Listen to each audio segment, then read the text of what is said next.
आपको क्या लगता है कि बिहार ही निर्णायक भूमिका में रहेगा केंद्र बिंदु इस बार 2024 के चुनाव में? और सशक्त बिहार बताएगा कि नरेंद्र मोदी को बिहार और देश के लोग पसंद करते हैं, उनके नेतृत्व पर भरोसा करते हैं। तो दरवाजा तो बंद है, लेकिन अब आरजेडी के लोगों को धक-धकी बढ़ जाता है। और उपेंद्र कुशवाहा जी का जब प्रतिरोध हुआ उसके बाद तो सुनते हैं जनता दल के कोनो आदमी के नाम मुंह से जे इनको आगे बढ़ाना है, विराम लग गया। गांव देहात में कहावत है, लोग कहता है कि घरे में घोड़ा दौड़बै छी या महरी के मन बहलबै छी। नमस्कार, एक बार फिर से आपका बहुत बहुत स्वागत करते हैं, अभिनंदन करते हैं। गेम समझिए है, लेकिन गेम समझिए में आज एक बड़ा ट्विस्ट है। ये ट्विस्ट इसलिए है कि बिहार देश की राजनीति का संचालन करना शुरू कर चुका है। बिहार वो केंद्र बिंदु बना है जहां से 2024 के चुनाव की रणभेरी फूकी जाएगी और बिहार जो रिजल्ट देगा उसी के आधार पर केंद्र में सत्ता स्थापित होगी। कौन सत्ता पर बैठेगा कौन नहीं, इसकी आपाधापी शुरू हो चुकी है। प्रधानमंत्री नरेंद्र मोदी ने सदन में दावा किया है खूंटा ठोक के कि वो 2019 से भी बेहतर प्रदर्शन करेंगे, तो वहीं उनके घटक दल लगातार अपने टास्क को पूरा करने में लगे हुए हैं।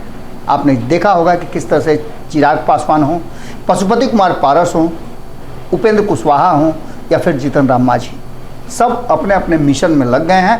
हालांकि उपेंद्र कुशवाहा तो लगातार अपने मिशन में ही हैं। जब से उन्होंने पार्टी बनाई है तब से ऐसा लगता है कि उनके पैर में चक्का फिट हो गया है और लगातार वो उसी चक्का से पूरे बिहार का भ्रमण कर रहे हैं। कौन सी सीट मिलेगी कौन सीट नहीं मिलेगी अभी ये फाइनल नहीं हुआ है। लेकिन इसके साथ साथ जो हमारे पास जानकारी मिली है, हमने आपको 2-3 दिन से लगातार बताया है कि इंटरनल सर्वे चल रहा है, इंटरनल मीटिंग चल रही है, इंटरनल प्लान बनाया जा रहा है और ये सब कुछ हो रहा है।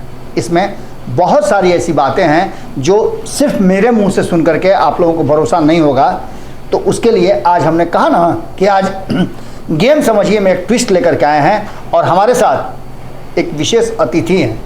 इनको आप अच्छी तरह से जानते हैं, मुखर हैं, बिहार की राजनीति पर अच्छी पकड़ है।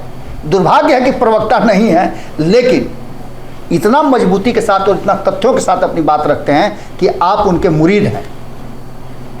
आइए परिचय कराते हैं और गेम समझिए आज से शुरू करते हैं। जैसा कि मैंने आपको बताया था कि हमारे साथ हैं ठाकुर धर्मेंद्र। ठाकुर धर्मेंद्र किसी परिचय का मुहताज नहीं है।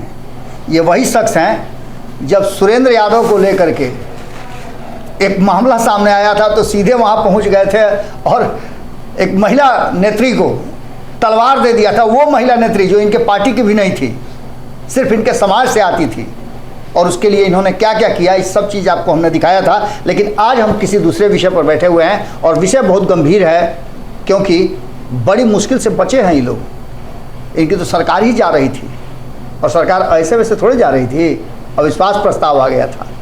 तो चलिए, सबसे पहले इनका तो बहुत बहुत स्वागत है आपका। जी जी, बहुत बहुत धन्यवाद बाबा।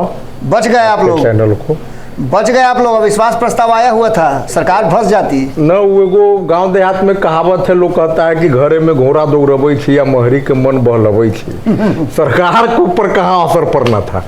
तो आज तो संतुष्टि के लिए जो घमंडिया गठबंधन बना है नया, जी जी, तो उसके लोगों को है कि भाई जनता बूझे कि कुछ न कुछ कर रहे हैं, तो उसी के तहत लोग कर रहे हैं। जो सरकार पूरे बहुमत में है, जनता का विश्वास प्राप्त है, सदन का विश्वास प्राप्त है, उस पर तो अविश्वास प्रस्ताव लाना का कोई तुक नहीं था। लेकिन वही बात है, घरे में घोड़ा दौड़बै छी। आप लोगों को पता था कि अविश्वास प्रस्ताव? हाँ, इसको तो कोई गंभीरता से लोग ले भी नहीं रहा था। इधर बड़ा ही हल्की बहस भी हुई है, उसमें बहुत सारी ऐसी बातें हुई है, चाहे सत्ता पक्ष हो या विपक्ष हो, दोनों से बहस भी बहुत हल्की हुई है। इस अवसर को न तो विपक्ष भजा पाया और न सत्ता पक्ष भजा पाया। इसको आप कैसे देखते हैं? देखिए, विपक्ष के पास तो कोई मुद्दा है ही नहीं, सिवाय इस बात का कि नरेंद्र मोदी जी को हटाइए और हमको बैठाइए। इसके अलावा कोई मुद्दा है नहीं। मुद्दा रहती तो देश के जनता ने समय समय पर जो मुद्दा किसी नेता के द्वारा उठाया गया है उस पर देश की जनता भरोसा की है। जितना दिन से ही लोग चिल्ला रहे हैं सिर्फ यही बात, एक ही बात, मोदी को हटाइए, मोदी को हटाइए, और कोई एजेंडा जनता के सामने पेश करना ही है भी नहीं। तो जनता इन लोगों को कोई गंभीरता से नहीं लेने को तैयार है। ठाकुर जी, एक बड़ा ही महत्वपूर्ण बात है कि पिछले 3 दिनों से लगातार जो अविश्वास प्रस्ताव पर बहस हो रहा था, आपको क्या लगा कि इस अविश्वास प्रस्ताव से देश की राजनीति में, बिहार की राजनीति में क्या अंतर आया होगा? कहीं कोई अंतर नहीं आया, कोई मुद्दा ही नहीं था। लोग तो जहां ये लोग मणिपुर कहते हैं, लोग तुरंत कहता है कि जब बंगाल वाला पर इन लोगों को मुंह में दही जम जाता है। जी, मणिपुर की घटनाएं दुखद है, जिन निंदा की जाए कम है। सरकार ने भी कहा कि आओ हम बात और चर्चा करने के लिए तैयार है। अब बंगाल में क्या हो रहा है, जी, कोई बोलने के लिए तैयार है? तो बंगाल में कुछ नहीं, जम्मू कश्मीर में इतना बड़ा कांड, यही लोग ना घमंडिया वाले लोग थे, जी, बोलने के लिए तैयार नहीं है। मणिपुर में हो गया तो एकदम करेजा पीट रहे हैं।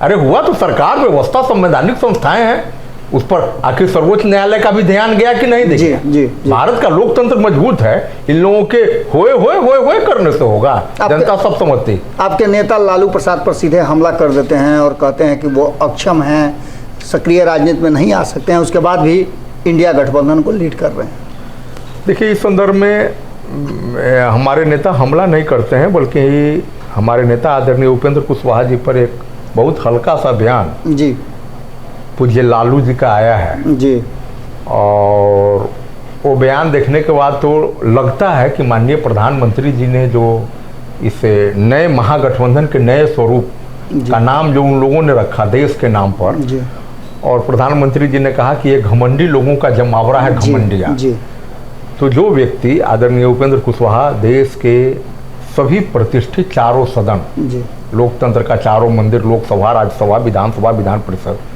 के सम्मानित सदस्य रहे हुए हों और उनके बारे में कहे कि हुई उपेंद्र कुशवाहा, तो ये तो घमंड वाली बात न है। जी, जी, ये तो दर्शाता है प्रधानमंत्री जी की जो चिंता थी कि घमंडिया लोग हैं, तो ये तो हो गया कि घमंड वाला बात।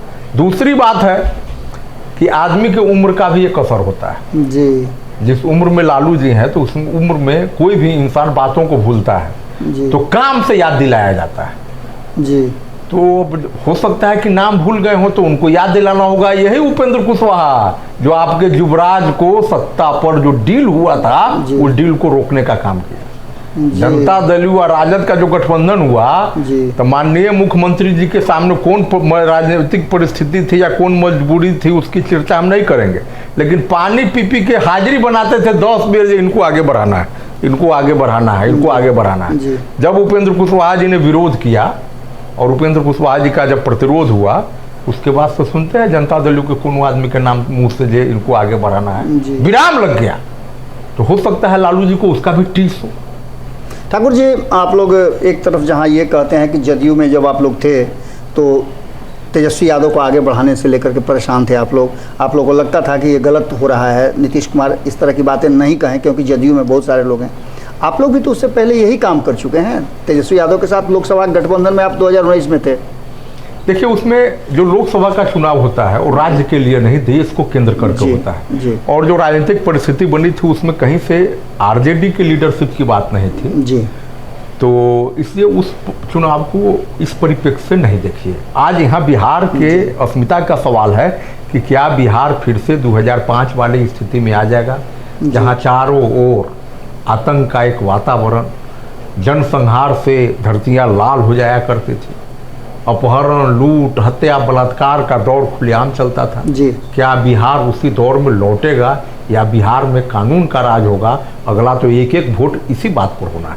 बहुत सफाई से आपने अपनी बात को रख दिया और निकल भी गए आप, लेकिन ये सुनने में आ रहा है और अब तो लगभग स्पष्ट है कि दिल्ली में एनडीए की बैठक लगातार चल रही है, यहाँ तक कि जो मीडिया से जुड़े हुए लोग हैं उनकी बैठक चल रही है, प्रवक्ताओं की बैठक चल रही है। आखिर ये आप लोग करना क्या चाहते हैं आप लोग? नहीं, माननीय नरेंद्र मोदी जी का कुशल नेतृत्व जो है और देश के लिए जो काम हुआ है इसको तो आम जन तक जाने के लिए माध्यम तो प्रेस ही है ना जी। तो प्रेस में राजनीतिक दल के जो प्रतिनिधि अपनी बातों को रखते हैं तो उसमें यशस्वी प्रधानमंत्री के काम, राष्ट्रीय जनतांत्रिक गठबंधन का अगला कार्य योजना जन जन तक जाना ही है, माध्यम तो प्रेस के साथ ही है, इसलिए उस कार्यशाला हो रहा है। एक और बहुत बड़ी महत्वपूर्ण सवाल ये उठता है कि आप लोगों का भी गठबंधन बड़ा होते जा रहा है, बिहार से कई दल जुड़े हैं। आपको क्या लगता है कि बिहार ही निर्णायक भूमिका में रहेगा, केंद्र बिंदु इस बार 2024 के चुनाव में? बिहार तो हमेशा इतिहास गढ़ने का काम किया है जी, और आज भी जिस ढंग से मतलबी लोग एक मोर्चा पर आकर के देश के लोगों को गुमराह करना चाहते हैं, बिहार इसका नेतृत्व करेगा और सशक्त बिहार बताएगा कि नरेंद्र मोदी को बिहार और देश के लोग पसंद करते हैं, उनके नेतृत्व पर भरोसा करते हैं। नीतीश कुमार जी ने कहा है कि जो इंडिया गठबंधन बना है, ये इंडिया गठबंधन पूरी तरह से नरेंद्र मोदी छोड़िए ना, बाकी के जितने भी लोग उस गठबंधन का हिस्सा होंगे, एनडीए गठबंधन का, उनको कहीं भी जनता पसंद नहीं कर रही है और सभी लोगों को समाप्त होना पड़ेगा। सत्ता इंडिया गठबंधन ही प्राप्त करेगी। आप किसी गांव में चले जाइए जी, और टीवी पर या यूट्यूब पर जो माननीय मुख्यमंत्री जी बोलते हैं जी, और उसके बाद में वहाँ पर जो न्यूट्रल लोग सब बैठा होगा, खड़ा होकर चुपचाप प्रतिक्रिया सुनिएगा, लोग सीधे कहेगा इनकर कौन ठीक है कि कब कखनी रहेंगे। अगर लोग घड़ी देखने लगता है जी, कि 8:05 पर यहाँ है, 8:07 पर कोना गठबंधन में रहेंगे, तो उनकी बात क्या करते हैं? उनको लोग गंभीरता से नहीं ले रहा है। वो भी अहंकार में है, कहते हैं धरती ये खत्म हो जाएगा, माने वो न रहेंगे तो मुख्यमंत्री नहीं रहेंगे तो धरती खत्म हो जाएगा। हम लोग तो मनाते हैं कि भगवान उनको 1000 साल उम्र का आयु दे और स्वस्थ रहे, लेकिन अब वो कह रहे हैं कि धरती ये खत्म, तो इससे बड़ा और घमंड क्या होगा? माने हम जब तक हैं तब तक हैं, हम न रहेंगे तो धरती ये को खत्म कर रहे हैं। मेरा अगला सवाल यही था, इस सवाल में थोड़ा सा और बढ़ा देते हैं, ये मेरा अंतिम सवाल होगा। नीतीश कुमार और तेजस्वी यादव दोनों सरकार बनाए, सरकार बनने के बाद जब लगातार ये चर्चा चल रही थी कि 3 महीना में सत्ता परिवर्तन हो जाएगा, तेजस्वी यादव को कुर्सी दे दी जाएगी, आप लोग भंडोल कर दिए खेल। उसके बाद से जब आप लोग बाहर निकले तो लालू प्रसाद पटना में आकर के कुंडली मार के बैठ गए। आपको क्या लगता है कि लालू प्रसाद भी हार गए हैं या तेजस्वी यादव? अब एक तरह से आप मौनिया बाबा की बात करते थे, तेजस्वी यादव अपने जो मंत्री हैं, अपने कोटे के अपने नेता हैं, जैसे सुनील सिंह का बात सुन लीजिए, सुनील सिंह पर लगातार मुख्यमंत्री जी का कोई ना कोई बयान आते रहता है। इसके अलावा आप देख रहे हैं कई विभागों के जो मंत्री हैं उन पर आरोप लग रहा है कि वो भ्रष्टाचार कर रहे हैं, ट्रांसफ़र पोस्टिंग बदला जा रहा है, यहाँ तक कि तेजस्वी यादव के स्वास्थ्य विभाग से भी ट्रांसफ़र पोस्टिंग पर जांच टीम बैठा दी गई है। आपको क्या लगता है कि लालू प्रसाद नीतीश कुमार से हार गए हैं या कोई बड़ी स्ट्रेटजी है जिसके तहत लालू प्रसाद और नीतीश कुमार एक साथ चल रहे हैं और इसका कोई ना कोई लक्ष्य है? देखिए, एक साथ नहीं है ये लोग, तो कहीं ना कहीं मजबूरी का एक गठबंधन, एक रिश्ता है जो चल रहा है। चलो कुछ तो लाभ हो रहा है वाली बात उधर आरजेडी के मित्रों में है। आप देखते होइएगा कि लालू जी जिस बेचैनी के साथ नीतीश जी के पास भागे भागे आते हैं, 15 में भी ये लोग साथ थे, वैसी स्थिति नहीं थी। और नीतीश जी भी क्या करते हैं, रह रह के नेताओं से राय विचार शुरू कर देते हैं अपना पार्टी से। और यह संकेत राय विचार कब होता है? जब इन्हें से उन्हें फिर उन्हें बड़ा बात रहता है। अब आरजेडी के लोग डर जाता है कि बाबू हो बाबू, फिर कहीं उन्हें न चलियो मनाने, उसमें उलझा के रखे हुए हैं। अब एनडीए का हम लोग तो बहुत छोटे, हम लोग की क्या हैसियत है कि प्रतिक्रिया देने का, लेकिन बड़े बड़े नेताओं ने कह दिया है बीजेपी के कि हम लोग दरवाज़ा को बंद कर दिए हैं। तो दरवाज़ा तो बंद है, लेकिन अब आरजेडी के लोगों को धक बढ़ जाता है जब वो शुरू कर देते हैं मिलना जुलना लोगों से, जब आप कहीं भाग न जाए, और उसी को लाभ लेकर के ये प्रताड़ित करते हैं। बात आपने सुनील बाबू का किया, तो देखिए सुनील बाबू हो या सुधाकर बाबू, हम लोगों की राजपूत जात के प्रति उनको बाढ़ वाला टीसर भी गया नहीं जी। बाढ़ में जो पटकनिया खाए, इसके बाद में तो राजपूत जाते पर नज़र टेढ़ किए हुए रहते हैं। तो उसका भीतर की बात है। एक खबर, जो अंतिम प्रश्न है मेरा, बिल्कुल अंतिम प्रश्न है, खबर आ रही है कि लालू प्रसाद जब से दिल्ली में गए हैं, दिल्ली में कई स्ट्रेटजी बन रही है। राहुल गांधी के राहत मिलने के बाद और भी कई मुद्दे सामने आए हैं। अब कहा यह जा रहा है कि जो सरकार चल रही है बिहार में नीतीश और तेजस्वी के नेतृत्व में, उस सरकार में और नीतीश कुमार का खास करके फाइल जितना है सब दिल्ली मंगाया जा रहा है लालू प्रसाद के द्वारा। आखिर क्यों? देखिए, अब इस पर की तो हमको कोई जानकारी नहीं है, लेकिन एक बात जरूर कहना चाहेंगे कि राहुल जी को माननीय सर्वोच्च न्यायालय के निर्णय के अनुसार जो वापसी हुआ, उसको घमंडिया गठबंधन के लोग अविश्वास प्रस्ताव और वगैरह के माध्यम से इतना हवा देना चाहे कि जैसे लग रहा था कि राहुल जी का कोई नया अवतार देश और देश की संसद में आ रहा है। लेकिन वो भी टाइम फिक्स हो गया। प्रश्न है कि राहुल जी क्या है, ये देश की जनता जानती है। अब उसमें कितनों चढ़ा बढ़ा के पेश करिएगा तो रामलीला के हनुमान जी वाला हाल है, जानते हैं ना, जो साव जी कहा जब पूछा कि बोलो लंका कौन जलाया, तो हुजूर हमर तो दुकान सामने, हमर नाम तो महादेव है। चलिए वही हाल है। चलिए, आपका बहुत बहुत धन्यवाद। और जैसा कि आप सभी जानते हैं कि एक अवसर था, हालांकि ठाकुर धर्मेंद्र तो बहुत सारी बातों को बोले भी और बहुत सफाई से निकल भी गए, लेकिन जो चीज़ें सामने आई, तथ्य सामने आया, 10 तारीख से लेकर के 11 तारीख तक लगातार बहस होती रही और अंततः विपक्ष के पास बहुत सारे मुद्दे थे। विपक्ष के पास 2019 था, देश की सुरक्षा थी, सुरक्षा में चूक थी, इन सारी बातों को कहीं भी नज़र नहीं आया। और राहुल गांधी तेवर तो नज़र आया, लेकिन उस तेवर में दम नहीं था, तथ्य नहीं थे। यही कारण है कि भारतीय जनता पार्टी एक बार फिर से, जैसा कि हम लगातार कहते आ रहे हैं, कि चाहती है कि नीतीश कुमार की जगह राहुल गांधी ही लीड करें, और इसीलिए ये सारा सब कुछ खेल चल रहा है। खैर, नीतीश कुमार और लालू प्रसाद के बीच के संबंधों का आप बेहतर जानते हैं। 2015 से लेकर के 2017 तक क्या कुछ हुआ आप सब जानते हैं। अब एक बार फिर से 2022 में साथ आए हैं, 2024 में चुनाव है, और प्रधानमंत्री नरेंद्र मोदी ने 24 छोड़िए ना, 28 में एक बार फिर से अविश्वास प्रस्ताव लाने की बात कही है। देखना दिलचस्प होगा कि जिस दावे को एनडीए गठबंधन और प्रधानमंत्री खुद कर रहे हैं, उसमें कितना दम है। क्या लालू और नीतीश की ये जोड़ी सब कुछ बदलने या फिर से इतिहास रचने की तरफ अग्रसर है, कामयाब हो पाएगी? बहुत बहुत धन्यवाद, नमस्कार। अगर ये वीडियो पसंद आई और वह बिहार के राजनीति और बिहारियत से सरोकार रखेनी तो सब्सक्राइब बटन दबा के चैनल के सब्सक्राइब कर ली। ओजे एगो घंटी बा, ओकरा बटन दबा देला से कुल सटीक और मारक खबर रुआ मुफ्त में मिल जाई। अगर रुआ पत्रकारिता के हमनी के नया प्रयोग में सहयोग कर चाहतानी तो ज्वाइन बटन दबा दी। पेटीएम नंबर नोट कर ली 9386816700। धन्यवाद।